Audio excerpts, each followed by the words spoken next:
Like, yes. So our customer names our tour. We take people to places that they haven't seen. And then we actually take you into the David Stewart farm, and you get to see the barn and Stephanie Maitland's barn. You know, you get inside the Fairfield Inn. You get to see this fabulous place that was built in the 1700s. So you're getting in there. You're seeing the history, the mystery, and the haunts, along with some other surprises. I think that's so awesome. Yeah, I love it. I love it. And we have some things in the works, so you're going to be shocked by some of the stuff that we have coming up in a couple months. Well, I hope not too shocked, because I'm planning on experiencing some of them. Oh, definitely. So, definitely. My only thing is that I don't go too far north when it gets to where it's time for snow. I will come back when it's warm. But I just am so excited. What is your favorite location to experience in Gettysburg? In Gettysburg. Other than your place. In Gettysburg, there's so many. I love the orphanage. Kendra Belgrad, who is, and I always go back to I have to give people kudos because they've showed me the way. Kendra got and I used to work at Ghostly Images. She is a Gettysburg ghost girl, and she introduced me to the orphanage. The pit is there that Rosa Carmichael put the children in. Mm-hmm. There's a back room that was the grounds where the Union soldiers were buried. We get to go back in there. It's just the Jenny Wade House is the sixth most haunted house in the country. We do the lockdowns for Fairfield Inn, which is an amazing property. We go there this Friday night, and we will investigate into the wee hours of Saturday morning. You know, I saw that you had actually had a room come open. Somebody got lucky. We have one room. Unfortunately, somebody got unlucky, but somebody else will be fortunate. Yeah. I'm sure we've never had an open room, so I'm sure somebody will grab it. Oh, I'm certain of it. Well, what kind of evidence do you generally get there when you do your lockdowns? At the Fairfield Inn, we get a lot of EVP. Steve was on the Paranormal After Party, right? For 7 seasons, I believe. I was their camera person for the last season, so you don't see a lot of me, and you don't hear me that much. But we were in the basement of Fairfield Inn, and we got a Class A EVP, and it said, it was audible. We heard it. It said, "Get out." And we said, I'm sorry, because I was running the camera. Did we hear this right? And then he said, "Get out now." And I was like, oh my God, this is just like in the movies. And of course I'm thinking, I've got to go up last. I'm camera person. It's going to get me. So you see in the episode, I pan around, and it looks good, but I did it because I know someone was right at my back pushing us up the steps. Did you feel them? Did you feel I could feel their energy. I could feel that they were right behind me. They didn't actually put hands on me, but there was a man behind me. That's just so freaky when that happens, especially when stairs are involved. Up exactly, or down. And a big thing that you have to bend under because you'll hit your head. That basement is quite active and old school, I should say. That is just really a little alarming, but very cool. We also see the Brew Works. The Brew Works is the brewery now, and it was a field hospital on the second day battle. We get some things, some really good things in there also. Well, I've been looking at some videos and looking at information that friends are sending me because, this is my first time ever to go to Gettysburg. And I picked a fine time to do it. I'm so excited. And I'm looking forward to actually taking some time to look at some places and get a feel for the history. Because the way the town is laid out, at least in the videos that I'm seeing, there was a video that one of the rangers did with a model that's that's set up. And it just looks like it's so easy to maneuver in. It just is. I can't wait to see it. And well, Mark Nesbitt will be at the bash, so you have to meet Mark Nesbitt. He was a National Park Service person, and he just started to write books about what he saw. He's an amazing historian. Well, I've never gotten to speak with him because we've never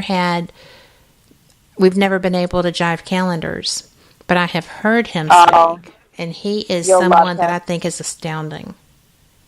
His knowledge base is just like, oh my gosh, I did not know that he had been a park person. So. Yeah, and Mason Dixon Photography will be there, and Robert has amazing portraits and photography of the battlefield. Like, he has an eye like no other. His viewpoint of the battlefield and its surroundings is amazing. What makes it special? He has a passion, and he actually feels what he's comes through his shutter. You can feel it. You can feel Gettysburg, and people can take a piece of Gettysburg home with them. That's just amazing. Yeah, well, you'll see. As soon as you see his photography, you're going to go, I can feel it, Pam. I see exactly, and I feel exactly what you're saying.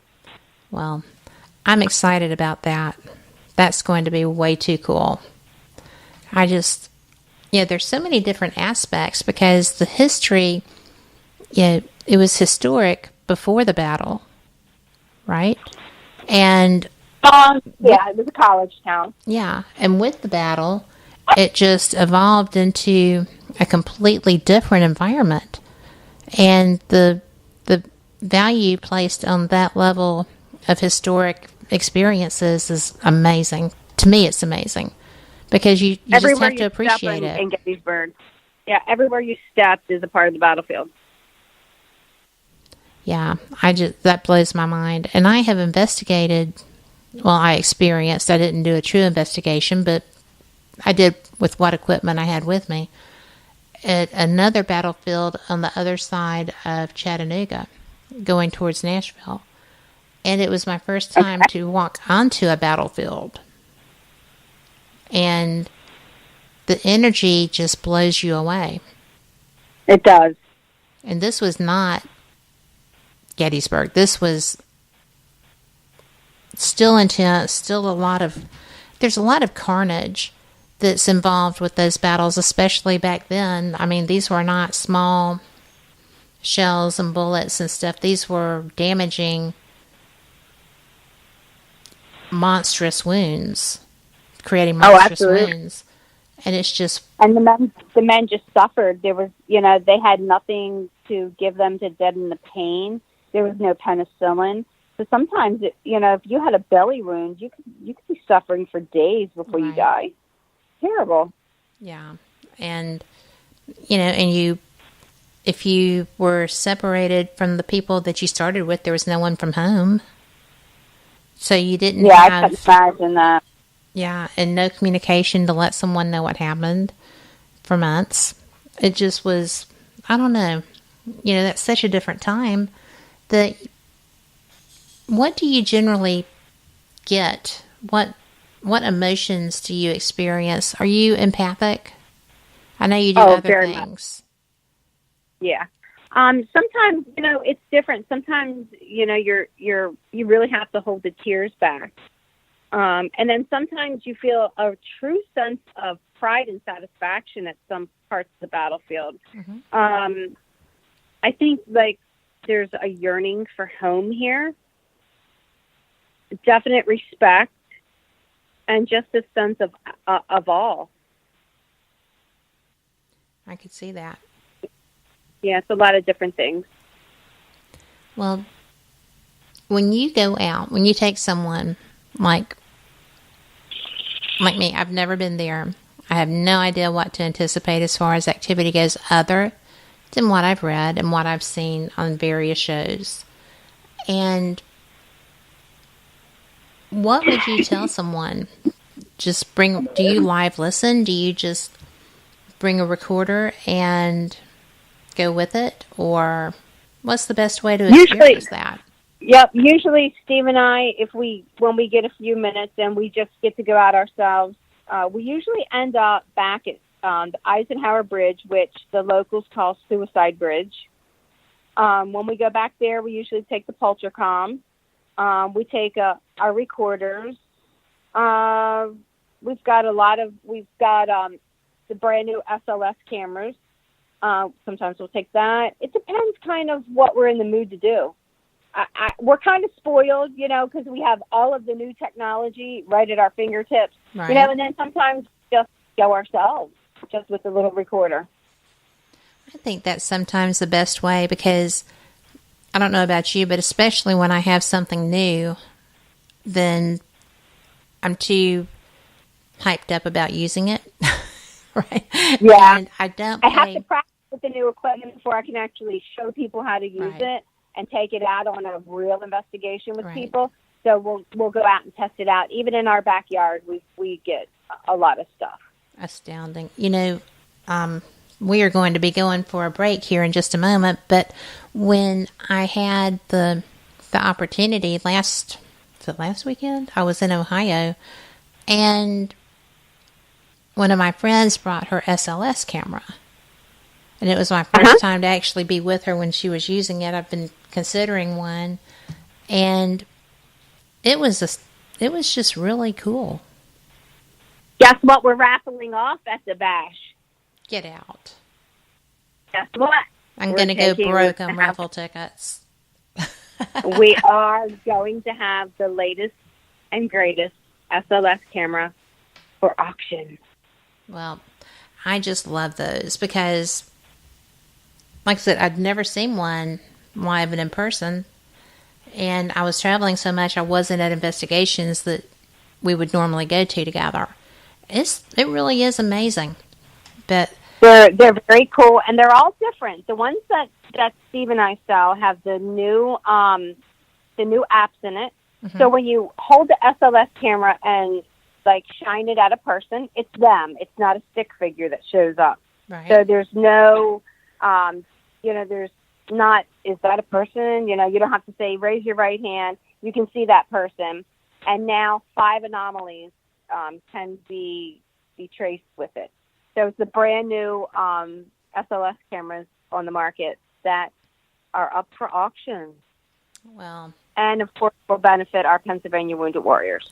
Well, you know what? So that was donated from Paratronics from Alan Whitmore. How nice. I've heard really good things about them. But we are going to go to break, and we'll be back in 2 minutes. Y'all enjoy. Alrighty.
Listening to WBHM Digital Broadcasting, the best in paranormal talk, only on Paranormal Experienced Radio.